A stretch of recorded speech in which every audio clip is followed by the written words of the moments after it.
नमस्कार, मैं हूं आपके साथ अनुष्का राय और आप देख रहे हैं खबर 24 एक्सप्रेस। बंगाल विधानसभा चुनाव हो या उपचुनाव के नतीजे, बीजेपी को सब में निराशा हाथ लगी है। इस निराशा के बीच पीएम मोदी को तीनों कृषि कानून वापस लेने पड़े हैं। इसके अलावा भाजपा के आंतरिक सर्वे तो यही बताते हैं। केंद्रीय गृह मंत्री अमित शाह बनारस गए थे। नतीजों में किसानों की नाराजगी बड़ा मुद्दा बनकर उभरी है। आजमगढ़ की उनकी जनसभा में जनता में कोई बड़ा उत्साह नहीं दिखाई दिया। प्रधानमंत्री नरेंद्र मोदी भी पूर्वांचल एक्सप्रेसवे का उद्घाटन करने गए।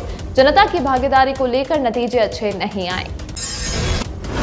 सुबह करीब 8 बजे प्रधानमंत्री कार्यालय ने अचानक ट्वीट किया कि देश के प्रधानमंत्री मोदी ठीक 1 घंटे बाद 9 बजे राष्ट्र को संबोधित करने वाले हैं। प्रधानमंत्री एक खूबसूरत शॉल लपेटे राष्ट्र को संबोधित करने आए और 1.5 साल पहले देश के कृषि क्षेत्र में वैज्ञानिक तरीके से सुधार के वास्ते लाए गए तीनों कृषि कानूनों को वापस लेने की औपचारिक घोषणा कर दी। ऐसे में जनसभाओं में प्रधानमंत्री की लोकप्रियता कम होने या चुनाव प्रचार के दौरान लोगों के विरोध की स्थिति पूरा जायका बिगाड़ सकती थी। यूपी में इस तरह की स्थिति पूरे देश में भाजपा के प्रभाव पर विपरीत असर डाल रही थी। चौधरी हरपाल सिंह जैसे नेता कहते हैं कि अचानक कैसे कुछ बता दे, फैसला तो जनता को करना है। किसान नेता एसपी सिंह का कहना है कि सरकार ने बहुत देर से फैसला लिया। हमारे 700 से अधिक किसान आंदोलन की भेंट चढ़ चुके हैं। सरकार के लिए तीनों कृषि कानूनों को वापस लेना भर काफी नहीं है। उसे इस आंदोलन में अपनी जान गंवाने वाले किसानों को मुआवजा देने की घोषणा भी करनी होगी।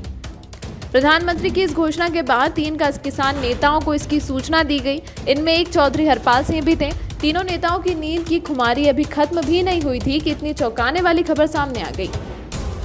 खैर, अंत भला तो सब भला। पिछले कई महीनों से किसान और किसान नेता एक तरह से ठंडे पड़ गए थे। लखीमपुर खीरी घटना और बाद में पंजाब हरियाणा के किसान संगठनों में बड़ी राजनीति नया माहौल बना रही थी।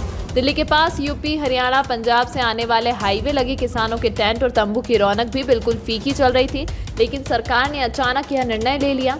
कांग्रेस के केसी वेणुगोपाल ने भी प्रतिक्रिया दी। भाजपा के आंतरिक सर्वे तो यही बताते हैं। केंद्रीय गृह मंत्री अमित शाह बनारस गए थे। नतीजे में किसानों की नाराजगी बड़ा मुद्दा बनकर उभरी। आजमगढ़ की उनकी जनसभा में जनता में कोई बड़ा उत्साह नहीं दिखाई दिया।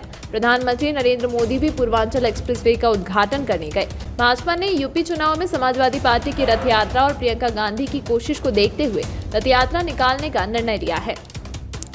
2021 में ग्राम पंचायतों के चुनाव में भाजपा को काफी नुकसान हुआ है। इसकी वजह भी किसान आंदोलन ही बताए गए थे।